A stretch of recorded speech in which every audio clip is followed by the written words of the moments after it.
Welcome to this deep dive into one of the most fundamental formulas in statistics and data science, the slope of the simple linear regression, or hat beta 1. Whether you are studying econometrics, data science, or finance, understanding why hat beta 1 equals the covariance of x and y over the variance of x is crucial for interpreting how variables interact in the real world. Let's start with the basics.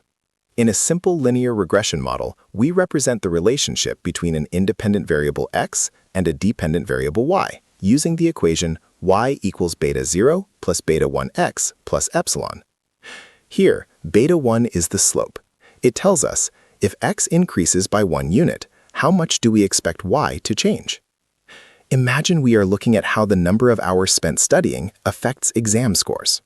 The slope is the boost each extra hour gives you.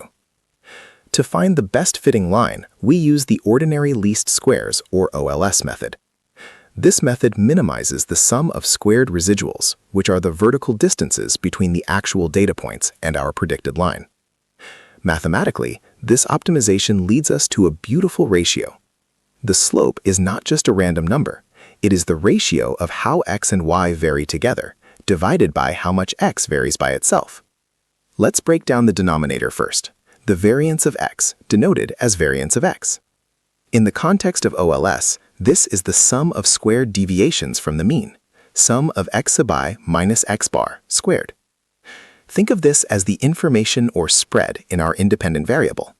If everyone in our study spent exactly 5 hours studying, the variance would be 0. Without variation in x, we cannot possibly predict changes in y. We need x to move to see if y follows.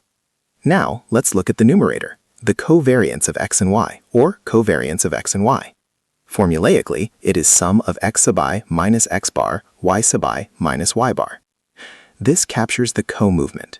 If when x is above its average, y also tends to be above its average, the product is positive. If they move in opposite directions, it's negative. This is the core of the relationship.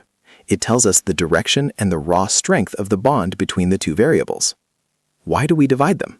Dividing covariance by variance scales the relationship.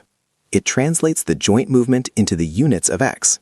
By dividing by sum of x sub I minus x bar squared, we are essentially asking, for every unit of spread in x, how much joint spread do we share with y? This gives us the rate of change.